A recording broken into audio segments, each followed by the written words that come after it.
Nakarating si Elena Reyes sa tanggapan ng Land Transportation Office, o DTI, para lamang ayusin ang renewal ng kanyang lisensya sa pagmamaneho. Ngunit ang kanyang katuklasan ay isang sistema ng pangingikil na nagkukubli sa ilalim ng opisyal na serbisyo. Isang pulis na nakatalaga roon, si Police Staff Sergeant Rolando Santos, na mas kilala bilang si Rolly, ang humingi sa kanya ng 500 piso para sa medical test. Ang katotohanan, walang tunay na pagsusuring medikal na naganap. Nang magreklamo si Elena, biglang nagbago ang pakikitungo ni Santos. Binalaan niya si Elena, "Huwag kang magsusumbong kahit kanino. Ang mahalaga, makakalabas ka ritong may bago ng lisensya. Kapag narinig pa ito ng ibang tao, sisiguraduhin kong magiging miserable ang buhay mo." Ngunit hindi isang ordinaryong mamamayan si Elena. Sa halip na matakot, nagtanong siya pabalik, kung sakaling hindi na ako kukuha ng test, magkano ang kailangan kong bayaran. Ang sagot ni Santos ang naglantad sa lahat, 2,000 piso. Dito na ibinunyag ni Elena na ire-report niya si Santos dahil sa hayagang pangingikil. Ngunit sa halip na matinag, isang malakas na sampal ang hindi inaasahang pinakawalan ni Santos sa mukha ni Elena. Mabilis na sinalag ni Elena ang atake at sa isang iglap ay napabagsak niya si Santos. Natigilan ang lahat ng nakasaksi. Pagkatapos ay kinuha ni Elena ang kanyang telepono at may tinawagan. "Sir, kasama ko si Jesus Santos. Napatunayan kong gumagawa siya ng kotong. Aksyonan po agad." Tinitigan siya ni Santos ng masama. "Sino ka ba talaga?" Malamig na sumagot si Elena, "Ako ang taong tatapos sa karera mo ngayong araw." Sa gitna ng magulong ritmo ng lungsod Quezon, payapa ang bawat hakbang ni Elena, patungo sa isang gusaling may nakasulat na Land Transportation Office, Cubao District Office. Ang matinding sikat ng araw at ang alinsangan ng hangin na humahalik sa kanyang balat ay hindi nakapigil sa kanyang determinasyon na tapusin ang isang mahalagang gawain. Dala niya ang isang folder na naglalaman ng mga dokumentong inihanda niya ilang araw na ang nakalipas. Sa loob ng tanggapan, maingay at magulo ang paligid. Ang mga mamamayan ay dumarating at umaalis. Mayroong abala sa pagpuno ng mga formularyo, habang ang iba naman ay pagod nang naghihintay na tawagin ang kanilang pangalan mula sa isang lumang speaker system. Ang amoy ng papel, pawis, at ng mumurahing panlinis ay naghahalo sa hangin na pinaikot ng mga dekuryenteng bentilador na may kalawang nasa kisam. Bagamat simple, ang proseso ng pag-renew ng lisensya ay nangangailangan ng mahabang pasensya at atensyon. Tumayo si Elena sa gitna ng mga hilera ng mga mesa ng serbisyo, pinagmamasdan ang bawat sulok na may mapanuring tingin. Tila hindi lang siya naroon para sa isang lisensya, kundi may dala ring isang lihim na misyon na hindi nababasa ng sinuman. Habang nakatayo pa si Elena sa gitna ng silid, isang lalaking nakauniporme ng pulis ang lumapit sa kanya. Ang kanyang mga hakbang ay tila kampante, ngunit puno ng otoridad na nanggagaling sa kanyang posisyon. Ipinakilala niya ang sarili bilang si Police Staff Sergeant Rolly Santos, ang opisyal na nakatalaga sa serbisyo para sa pag-renew ng lisensya. Ang kanyang ngiti ay mukhang palakaibigan, at ang kanyang mga mata ay tila mabait na nagbibigay ng magandang unang impresyon. "Magandang tanghali, ma'am. Ano po ang maipaglilingkod ko sa inyo?" tanong niya sa isang magalang na tono na tila taos puso. Tinitigan siya ni Elena sandali bago sumagot, "Magandang tanghali po. Gusto ko sanang mag-renew ng lisensya ko sa motor." "Sige po, kunin ninyo ang form sa mesang iyon," sabi ni Santos, itinuturo ang isang mahabang mesa na puno ng mga papel. "Pagkatapos, sagutan ninyo ng kumpleto at ibalik sa akin. Kami na ang bahala sa susunod na proseso." Tumango si Elena, tinanggap ang mga tagubilin ng walang maraming tanong. Bagamat mukha siyang kalmado, sa likod ng kanyang blankong ekspresyon ay mayroong pag-iingat na hindi madaling mabasa ng isang ordinaryong tao. Naglakad siya patungo sa mesa ng mga formularyo, sinimulan ang tila isang karaniwang proseso ng administrasyon nang hindi ipinapakita na mayroon siyang ibang layunin sa kanyang pagdating sa araw na iyon. Naupo si Elena sa isa sa mga upuang plastik na naroon. Ang formularyo para sa renewal ng lisensya ay maayos na nakapatong sa kanyang kandungan. Gamit ang isang ballpen na nakakabit sa isang tali sa mesa, sinimulan niyang punan ang bawat espasyo ng may focus at mabilis na kamay. Ang bawat impormasyong hinihingi, mula sa buong pangalan, tirahan, hanggang sa kanyang medical history, ay isinulat niya ng malinaw at walang pagkakamali. Hindi nagtagal at natapos niya ang formularyo. Tumayo siya at inayos ang mga kaakibat na dokumento tulad ng photocopy ng kanyang lumang lisensya at ang mga litratong inihanda na niya. Determinado ang kanyang mga hakbang nang muli siyang lumapit sa mesa kung saan nakaupo si Santos, na abala sa pakikipagkwentuhan sa kanyang mga kasamahan. "Excuse me po, tapos ko na itong sagutan," sabi ni Alena habang inaabot ang mga papel. Tinanggap ni Santos ang mga dokumento sa isang kaswal na kilos. Tiningnan niya ito ng pahapyaw, nang hindi talaga binabasa ng malaliman at sinabing, "Sige, tama naman. Ngayon, kailangan mo munang dumaan sa medical test bago tayo magpatuloy sa susunod na hakbang." Bahagyang kumunot ang noo ni Alena, ngunit nanatiling blanko ang kanyang ekspresyon. Tumango siya ng marahan, bagamat sa kanyang isipan ay nagsimula ng mamuo ang mga tanong.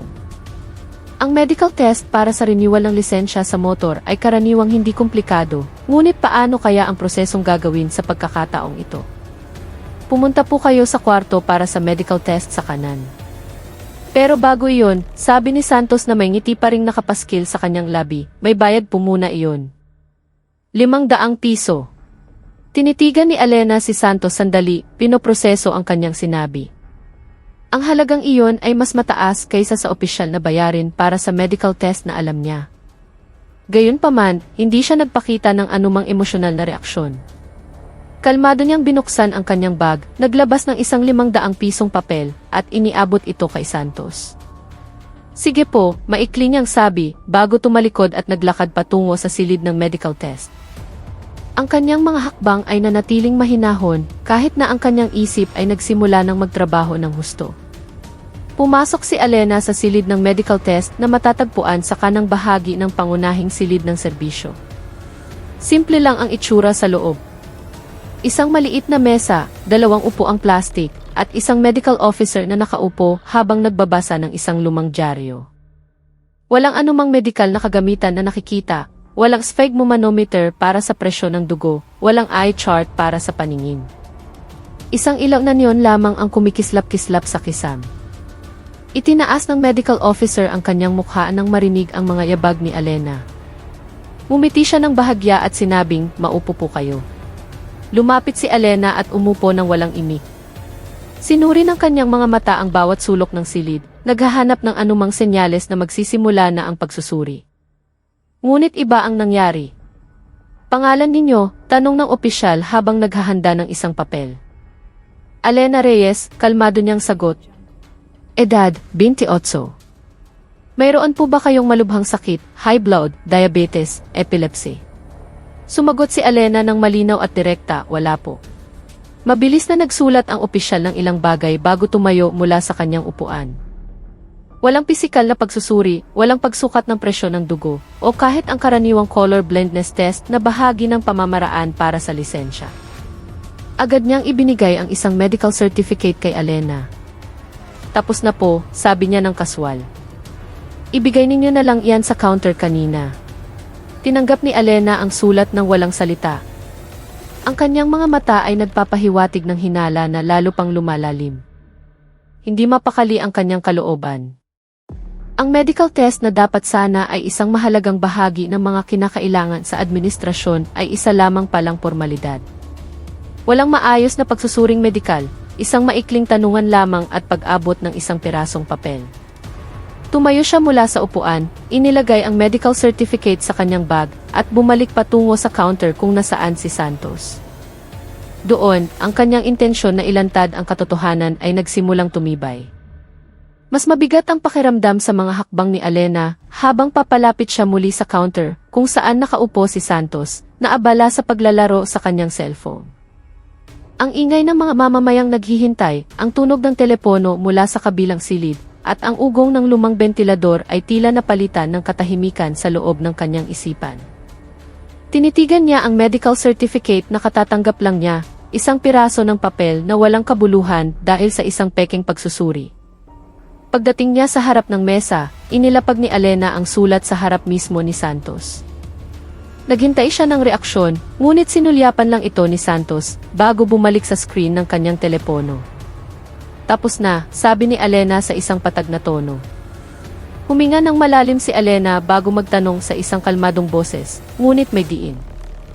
Maaari ko bang malaman kung bakit umaabot sa 500 piso ang bayad sa medical test na ito, samantalang wala namang medikal na prosesong ginawa? Itinigil ni Santos ang kanyang ginagawa. Bahagyang nagbago ang tingin sa kanyang mga mata.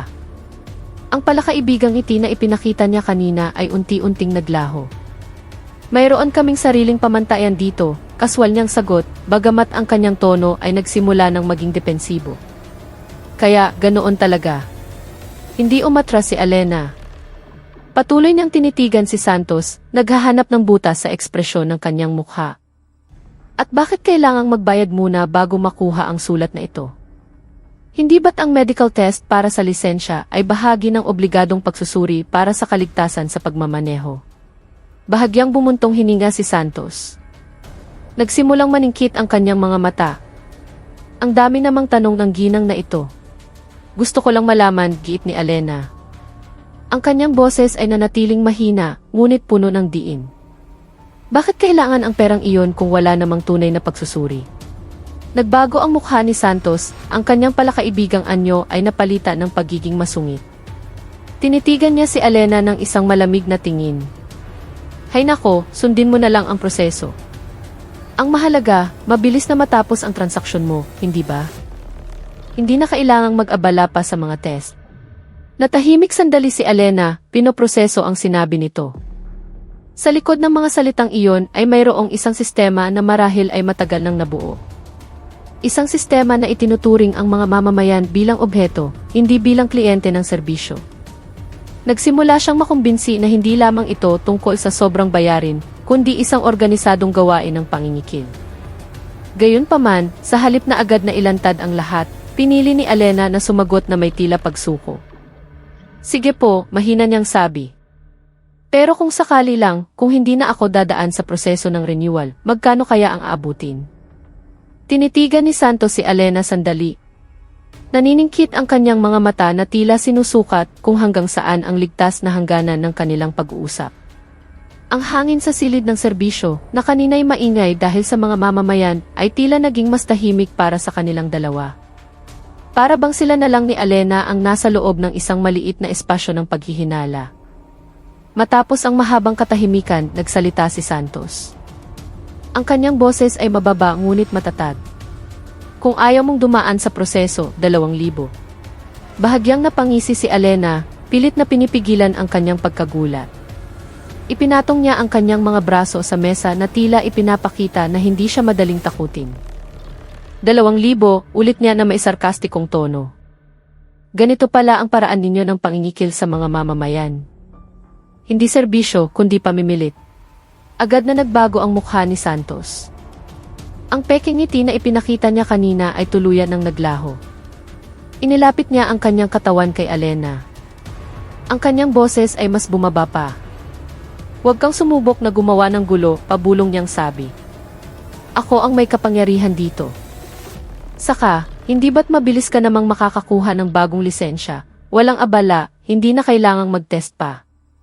Sa huli, ikaw rin ang nakinabang, di ba? Tinitigan ni Alena si Santos nang hindi kumukurap. Sa likod ng kanyang kahinahunan ay mayroong galit na nagsisimula ng umakyat. Naramdaman niya kung paano gumagana ang sistema ng katiwalian. Nakatago sa likod ng huwad na kabaitan, tinatanggap dahil sa kaginhawaang inaalo, ngunit sa loob ay puno ng panlalamang. Sa tingin mo ba mananahimik na lang ako pagkatapos nito? Dahan-dahan niyang sinabi. Ang kanyang boses ay malamig ngunit puno ng pagbabanta. Sa tingin mo ba'y malaya kang gumawa ng iligal na pangingikil sa lugar na ito nang walang anumang kahihinatnan? Mahinang tumawa si Santos, isang tawang puno ng pang-iinsulto. Sino ka ba sa akala mo? Isang bagitong gustong maglaro ng pagbabanta sa loob ng tanggapan ng pulis? Nanatiling kalmado si Alena. Ang kanyang tingin ay matalim. Hindi siya direktang sumagot, ngunit tinitigan niya si Santos na tila binibilang ang mga huling sandali ng karera ng opisyal. Huminga ng malalim si Alena at tinitigan si Santos ng isang matalim at tiyak na tingin. Hindi na niya itinago ang kanyang tunay na intensyon. Ang kanyang boses ay mababa, ngunit malinaw na narinig sa gitna ng ingay ng silid. Sa tingin mo ba tungkol lang ito sa pera? O nakakatulog ka pa ba ng mahimbing pagkatapos gawin ito ng paulit-ulit sa mga mamamayang gustong kumuha ng lisensya? Mahina ngunit may diin niyang sabi. Hindi ito simpleng kotong, Santos. Ito ay pag-abuso sa kapangyarihan. Ito ay maliit na korupsyon na sumisira sa imahe ng buong institusyon. Tuluyang nagbago ang mukha ni Santos. Ang pagkadismaya ay naging galit. Inilapit niya ang kanyang katawan kay Alena. Ang kanyang mga mata ay nag-aapoy sa galit. Huwag kang magmalinis dito, pabulong niyang sabi. Akala mo ba lahat ng lugar ay malinis? Huwag mong isipin na basta-basta ka na lang makakapasok dito at husgahan ang iba. Nanatiling kalmado si Alena. Umiti pa siya ng bahagya na tila handa na sa ganitong reaksyon. Hindi ako naparito para humusga, malamig niyang sagot. Naparito ako para patunayan. At kung ipagpapatuloy mo ang marumi mong laro, sisiguraduhin kong dito na magtatapos ang karera mo. Malakas na tumawa si Santos, isang sarkastikong tawa na bumasag sa tensyon. Ngunit sa likod ng kanyang tawa, may takot na nagsimulang gumapang sa kanya. Tumayo siya mula sa kanyang upuan, ang kanyang mga hakbang ay matatag habang papalapit kay Alena na nanatiling nakatayo ng tuwid. Huwag kang magbanta rito, sabi niya habang itinuturo ang mukha ni Alena. Ako ang may kapangyarihan dito. Kaya kong paalisin ka sa lugar na ito ng walang lisensya, walang anuman. Hindi umatras si Alena. Sumagot siya ng isang malamig at tiyak na boses. Sige, kung iyan ang gusto mo, ipagpatuloy mo. Pero tandaan mo, ikaw ang nagsimula nito at ikaw rin ang magsisisi habang buhay. Lumapit si Santos na may mabibigat na hakbang. Ang hangin sa silid ng serbisyo ay tila nagbago. Para bang napansin na ng lahat ang tensyon na namumuo sa likod ng counter. Akala mo ba natatakot ako sa mga banta mo? Tanong niya habang matalim na nakatitig kay Alena. Hindi direktang sumagot si Alena. Itinuwid niya ang kanyang postura, pinapanatili ang distansya sa pagitan nila ni Santos. Ngunit ang kanyang tingin ay hindi umurong ni Katiting. Hindi ako naparito para magbanta, mahina ngunit matatag niyang sabi. Naparito ako para siguraduhin na ang serbisyo publiko ay gumagana ayon sa batas, hindi para maging lugar ng pangingikil. Lalo pang namula ang mukha ni Santos. Sa sandaling iyon, iwinasiwas niya ang kanyang kamay at isang malakas na sampal ang dumapo sa mukha ni Alena. Ang tunog ng pagtama ay malinaw na narinig, sapat na para mapatigil ang ilan sa mga taong nasa paligid. Natigilan si Alena. Agad niyang hinawakan ang kanyang namumulang kaliwang pisngi. Ngunit sa halip na matakot o sumuko, pinunasan niya ang manipis na dugo na nagsimulang dumaloy mula sa gilid ng kanyang labi at tinitigan si Santos ng mga matang malamig at puno ng galit. Ganito pala ang paraan mo para patahimikin ang katotohanan, pabulong niyang sabi, ang kanyang boses ay mababa ngunit matalim. Hindi sumagot si Santos. Sa halip, muli siyang sumugod, sinusubukang itulak si Alena para matumba. Napatigil lamang si Alena habang tinitiis ang sakit na kanyang nararamdaman. Ngunit sa kanyang katahimikan, nag-ipon si Alena ng galit na hindi na mapigilan. Hindi pa natapos doon, muling sinugod ni Santos si Alena. Ngunit sa isang mabilis at sanay na kilos, sinalag ni Alena ang tulak at humakbang paatras upang mapanatili ang kanyang balanse. Nagningning ang kanyang mga mata. Hindi siya isang ordinaryong babae na basta-basta na lang aapihin. Hindi ka pa rin ba nakakahalata, sabi niya, ang kanyang paghinga ay nagsimulang bumilis. Hindi ako ang tipo ng tao na kaya mong takutin. Napangiwi si Santos. Kung ganoon, sino ka? Sino ang maniniwala sa mga sinasabi mo? Walang babala, muling sumugod si Santos. Sa pagkakataong ito, mas malakas ang kanyang atake at hindi na nagpapanggap na magalang. Ngunit si Alena, na may malinaw na kasanayan, ay sinalag ang atake at gumanti. Nagulat si Santos at muntik nang matumba. Ang kanyang tiwala sa sarili ay nagsimulang maglaho. Hindi sinayang ni Alena ang pagkakataon. Ipinagpatuloy niya ang mga depensibong ngunit epektibong kilos hanggang sa tuluyan niyang napasuko si Santos sa isang galaw na nagpihit sa kanyang pulso. Bumagsak si Santos hinihingal. Ang kanyang mukha ay puno ng galit na maihalong hindi makapaniwalang ekspresyon. Tumayo si Alena sa harap niya, walang emosyon ang mukha. May tatawagan lang ako, kalmado niyang sabi bago ilabas ang kanyang telepono. Nakatayo ng tuwid si Alena sa harap ni Santos na nakaupo pa rin sa sahig. Mabilis ang kanyang paghinga, ngunit napanatili niya ang kanyang kahinahunan.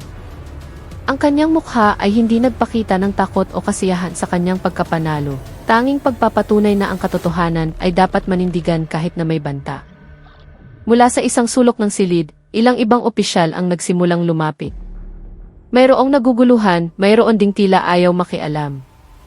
Ngunit wala itong pakialam kay Alena. Inilabas niya ang kanyang telepono mula sa bulsa ng kanyang jacket at pinindot ang isang mahalagang kontak, Col Damian Cruz. Ilang segundo lang, ang matatag na boses ni Police Colonel Cruz ay narinig mula sa kabilang linya. Alena, anong problema? Sumagot si Alena ng isang matatag na boses, sapat na malakas para marinig ng lahat sa paligid. Opo, sir. Kasama ko po ngayon ang isang miyembro ninyo na nagngangalang Fesu Rolly Santos. Napatunayan ko po na gumagawa siya ng pangingikil o kotong sa proseso ng pag-renew ng lisensya. Sinaktan niya rin po ako kanina. Sa kabilang linya, narinig ang boses ni Colonel Cruz na agad naging seryoso. Pupunta ako dyan ngayon din. Huwag mo siyang hayaang umalis sa lugar, utos niya sa isang malamig ngunit may otoridad na tono. Salamat sa iyong ulat, Alena. Aksyonan namin ito kaagad. Tinapos ni Alena ang tawag ng mahinahon at tinitigan si Santos na nakaupo pa ring mahina sa sahig. Ang kanyang mga mata ay hindi na nagpakita ng galit, kundi ng panghihinayang, hindi para sa sarili, kundi para sa institusyon na nadungisan ng mga opisyal na tulad ni Santos. Isa sa mga opisyal na nakatayo sa likod ng mesa ay nagtanong ng may pag-aalinlangan, "Sino po ba talaga kayo, ma'am?" Tiningnan siya ni Alena sandali bago sumagot ng malinaw na boses. "Ako ay isang undercover operative mula sa Internal Affairs Service ng Inatasan ako ng lihim para siya sa atin ang sistema ng trabaho at pag-ugali ng mga pulis sa field. Kasama na rito ang mga sumisira sa mabuting pangalan ng institusyon." Agad na nagbago ang mukha ni Santos. Nanginginig ang kanyang mga labi, nanlalaki ang kanyang mga mata, na para bang tinamaan ng kidlat ang kanyang puso. Pilit niyang inalala ang bawat salita, bawat kilos na sana'y mababawi pa niya. Ngunit huli na ang lahat. Dahan-dahan siyang tumayo, nanginginig ang kanyang katawan. At sa isang paos at puno ng pagsisising boses, sinabi niya, "Patawarin niyo po ako." Tiningnan siya ni Alena ng walang emosyon. Hindi sapat ang paghingi ng tawad, Santos. Sobra mong sinira ang imahe ng institusyong ito at hindi ka isang halimbawa ng pulis na dapat maging kaibigan ng mamamayan. Ilang sandali matapos ang pag-uusap nila ni Colonel Cruz, dahan-dahang bumukas ang pangunahing pinto ng tanggapan. Ang matatag at ritmikong mga yabag ay umalinggaw-ngaw sa sahig ng silid. Lahat ng mata ay napako sa isang matangkad at matipunong figura na pumasok, si Police Colonel Damian Cruz. Malamig ang kanyang mukha, matalim ang kanyang tingin. Hindi na niya kailangang magtanong kung sino ang sentro ng problema sa araw na iyon. Sapat nang makita ang ekspresyon ni Santos na nanginginig pa ring nakatayo, at nahulaan na niya ang malaking bahagi ng kwento. "Santos," sabi ni Cruz sa isang mababang boses ngunit puno ng otoridad. "Hindi mo ba alam kung sino ang kaharap mo kanina?" Yumuko si Santos, ang kanyang boses ay paos at nanginginig. Hindi ko po alam, sir." Dahan-dahang lumapit si Colonel Cruz, ang bawat hakbang ay may bigat. Hindi inalis ng kanyang mga mata ang tingin kay Santos. "Alam mo ba kung ano ang parusa sa isang miyembrong gumagawa ng pangingikil at naglakas loob pang manakit ng isang Internal Affairs Officer?"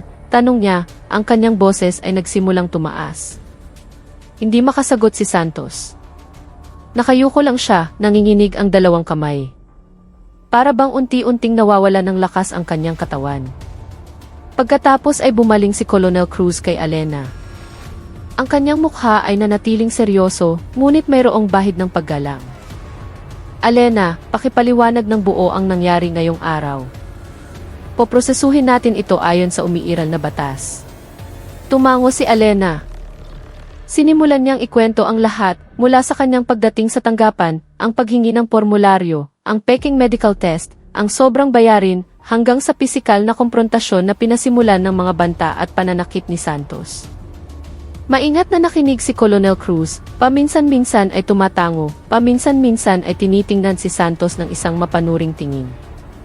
Matapos ang paliwanag, agad na nagbigay ng mahigpit na utos si Colonel Cruz, dalhin si Santos sa opisina ng Isailalim agad sa interogasyon at kolektahin ang lahat ng ebidensya sa kanyang mga iligal na gawain.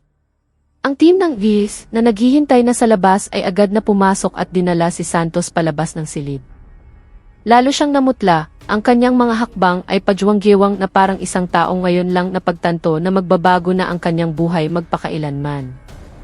Sa sumunod na mga oras, sumailalim si Santos sa isang masinsinang interogasyon.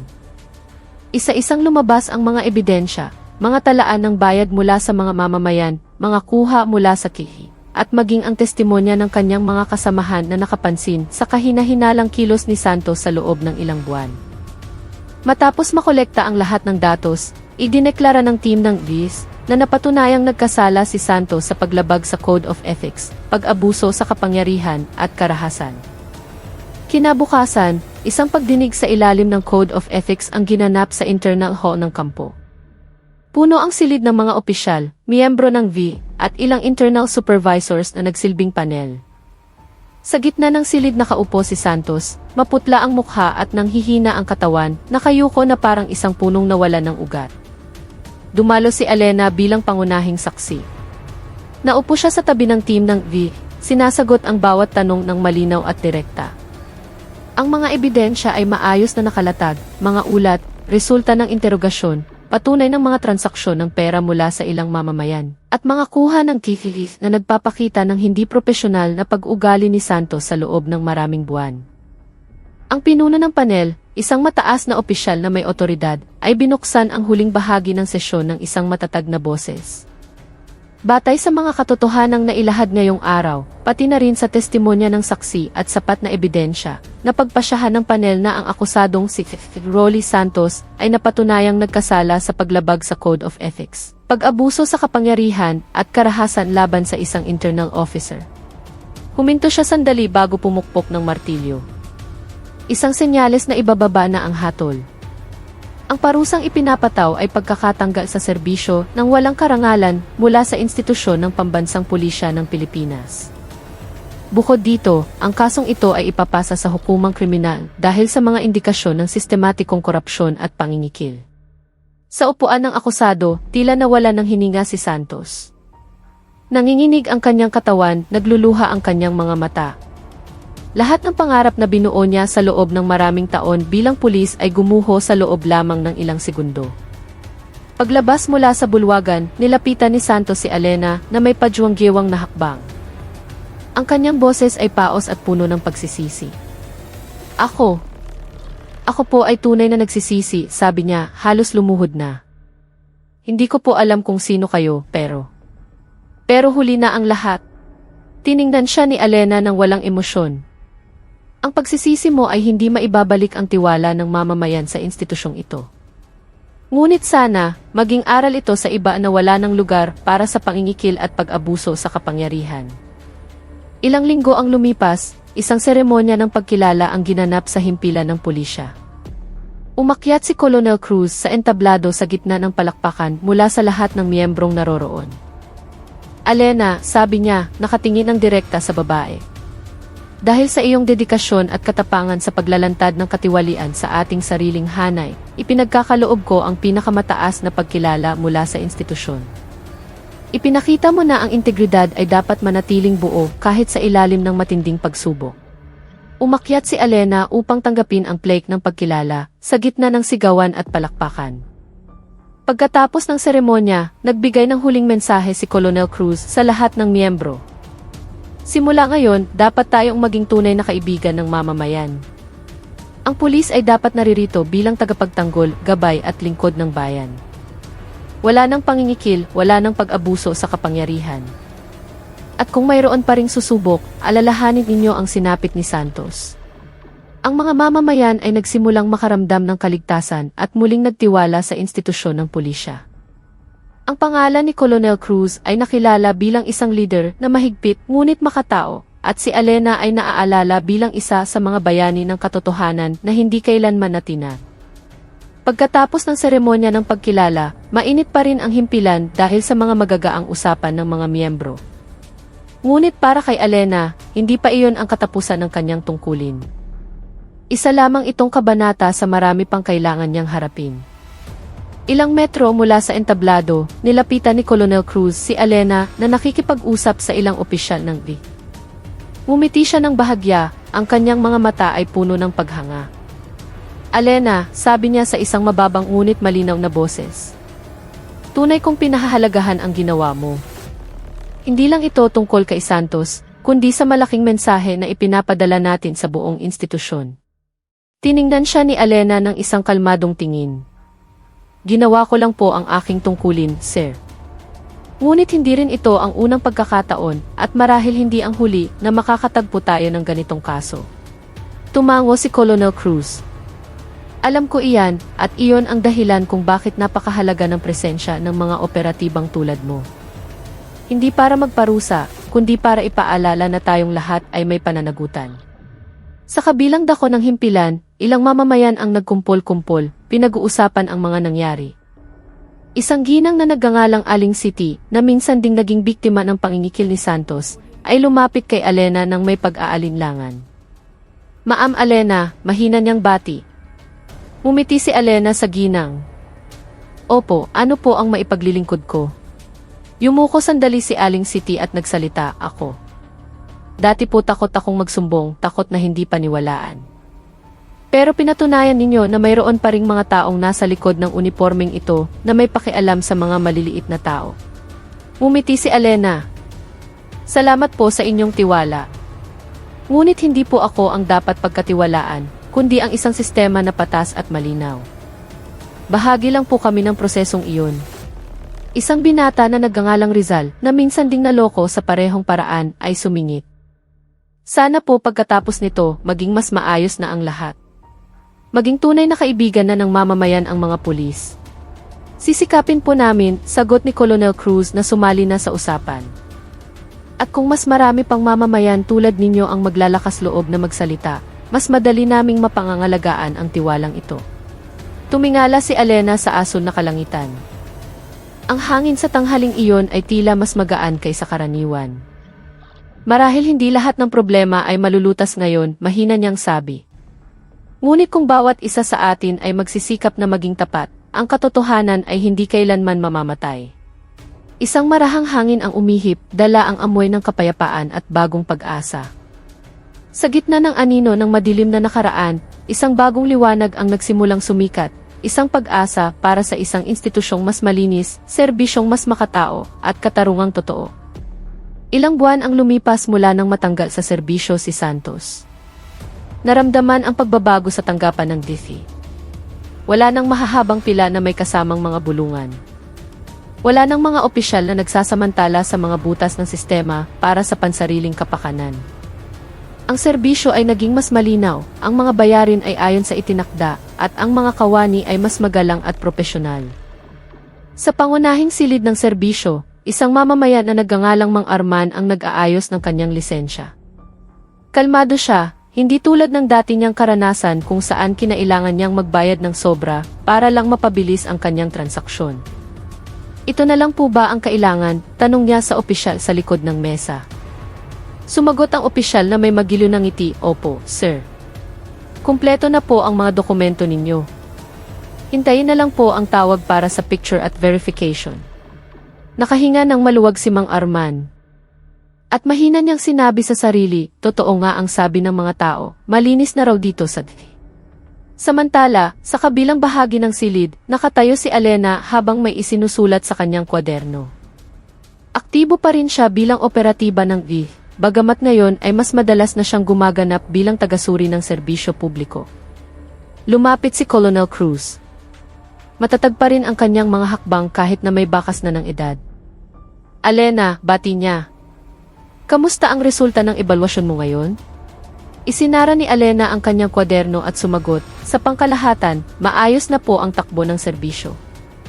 Walang indikasyon ng pangingikil o pag-abuso sa kapangyarihan. Mas disiplinado na rin po ang mga kawani, Umiti ng may kasiyahan si Colonel Cruz. Magandang balita iyan. Ibig sabihin, hindi na sayang ang lahat ng ating pinaghirapan. Tumango si Alena. Ngunit naniniwala po ako na dapat patuloy na bantayan ang institusyong ito. Dahil sa isang saglit na pagpapabaya, tutubo ulit ang korupsyon na parang ligaw na damo. Tinapik ni Colonel Cruz ang kanyang balikat. Tama ka. At hanggat naririto ka, hindi namin malilimutan ang tungkuling iyan. Sandali silang tumayo at pinanood ang aktibidad sa silid. Ang mga mamamayan ay dumarating at umaalis na may masayang ekspresyon. Ang mga kawani ay nagtatrabaho ng maayos at organisado. Mahinang nagsalita si Alena, hindi pa po ito ang katapusan, sir. Ito ay simula pa lamang ng pagbabago na dapat nating patuloy na alagaan. Tiningnan siya ni Colonel Cruz nang may paggalang. At hanggat handa ka pang gawin iyan, palagi kaming susuporta sa iyo. Ang langit sa hapong iyon ay nagsimulang maging kulay kahel. Sa gitna ng marahang hangin na dala ang amoy ng pagbabago, isang bagong pag-asa ang unti-unting sumisibol. Ang katapatan ay muling nagkaroon ng lugar, at ang tiwala ng mamamayan sa IFI ay dahan-dahang nanunumbalik. Ilang buwan matapos ang huling ebalwasyon, muling pumasok si Alena sa silid ng serbisyo ng IFI. Sa pagkakataong ito, hindi bilang isang tagasuri o operatiba, kundi bilang isang tagapagsalita sa isang internal na pagsasanay na inorganisa ng BIF. Ang tema ay simple ngunit malalim, pagbuo ng tiwala ng mamamayan sa pamamagitan ng isang malinis at transparent na serbisyo ng pulisya. Puno ang silid ng mga batang pulis mula sa iba't ibang rehiyon. Kasama sa kanila si Colonel Cruz, na ngayon ay nagsisilbing moderator at tagapagbukas ng programa. Alena, sabi niya upang simulan ang sesyon. Bago tayo magpatuloy sa pangunahing paksa, hayaan mo akong magtanong. Ano ang nagtulak sa iyo na maniwala na posible ang pagbabago kahit na maraming panganib ang kaakibat nito? Tiningnan ni Alena ang mga dumalo at sumagot ng isang kalmado, ngunit matatag na boses. Naniniwala ako dahil nakita ko mismo kung paano natatakot ang mga maliliit na tao na magsumbong dahil lang sa takot sa posibleng ganti mula sa otoridad. Naniniwala ako dahil mayroon pa ring mga opisyal na nahihiya kapag ang kanilang mga kasamahan ay nagkakamali. At naniniwala ako dahil ang katotohanan ay hindi kailanman namamatay. Kailangan lang nito ng isang taong tatayo at ipagtatanggol ito. Isang biglaang palakpakan ang narinig mula sa mga kalahok. Ngumiti si Colonel Cruz. Kung gayon, sa iyong palagay, ano ang pinakamalaking hamon sa pagpapanatili ng integridad ng isang institusyong tulad natin? Dahan-dahang naglakad si Alena sa harap ng entablado. Ang kanyang tingin ay nanatili sa mga miyembrong nakaupo ng maayos. Ang pinakamalaking hamon ay ang nakasanayan, sagot niya. Hindi ang malalaking masasamang gawi, kundi ang mga maliliit na bagay na madalas ay itinuturing na normal, tulad ng maliit na tip mula sa mamamayan, voluntaryong tulong, o kahit ang mga papuri na nagmumula sa maling gawain na ikinukubli bilang kaginhawahan. Huminto siya sandali at idinagdag, kaya ang pinakamahalagang tanong ay hindi ano ang maaari kong gawin, kundi ano ang dapat kong iwasan para mapangalagaan ang tiwalang ito. Isang pulis na nagngangalang Faris ang nagtaas ng kamay. Ma'am Alena, kung sakaling kami bilang mga miyembro sa field ay makakita ng kasamahang gumagawa ng kahina-hinala, ano po ang pinakamainam na hakbang na dapat gawin? Tinuro siya ni Alena na may ngiti. Ang unang hakbang ay huwag manahimik. Huwag matakot. Ang pag-ulat ay maaaring gawin ng lihim sa pamamagitan ng IF. Ang mahalaga ay ang mabuting intensyon at ang pangako na pangalagaan ang mabuting pangalan ng institusyon. Sumang-ayon si Colonel Cruz. At iyan ang dahilan kung bakit napakahalaga ng mga pagsasanay na tulad nito. Hindi lang para magbigay ng kaalaman, kundi para palakasin ang loob nating lahat na hindi tayo nagtatrabaho para sa sarili, kundi para sa bayan. Tinapos ni Alena ang sesyon ng isang madamdaming pahayag. Ang pulis ay salamin ng bansa. Kapag malinis ang pulis, ang batas ay tumatayo. Kapag makatarungan ang pulis, ang mamamayan ay panatag. Ating pangalagaan iyan ng sama-sama. Dahil ang tiwala ng mamamayan ay hindi nabibili ng posisyon o uniforme, kundi ng tamang pag-ugali. Pagkatapos ng sesyon, isa-isang lumapit ang mga kalahok upang ipahayag ang kanilang pasasalamat. Ang ilan ay nagtanong pa kung paano sumali sa VIF. Mula sa likuran, pinanood ni Colonel Cruz si Elena ng may pagmamalaki. Tunay ngang may talento ka sa pagbibigay inspirasyon sa iba, sabi niya nang lumapit. Umiti si Elena. Hindi po ako ang nagbibigay inspirasyon, sir. Minsan, kailangan lang makita ng mga tao na mayroon pa ring pag-asa. Ang langit sa hapong iyon ay nagsimulang mamula. Ang hangin ay marahang umihip na tila dala ang panalangin ng isang ina, isang guro, isang manggagawa, at ng buong sambayanan na nais mamuhay sa ilalim ng isang serbisyo, publikong makatarungan at malinaw. Doon isinilang ang pag-asang iyon, hindi mula sa matatamis na salita, kundi mula sa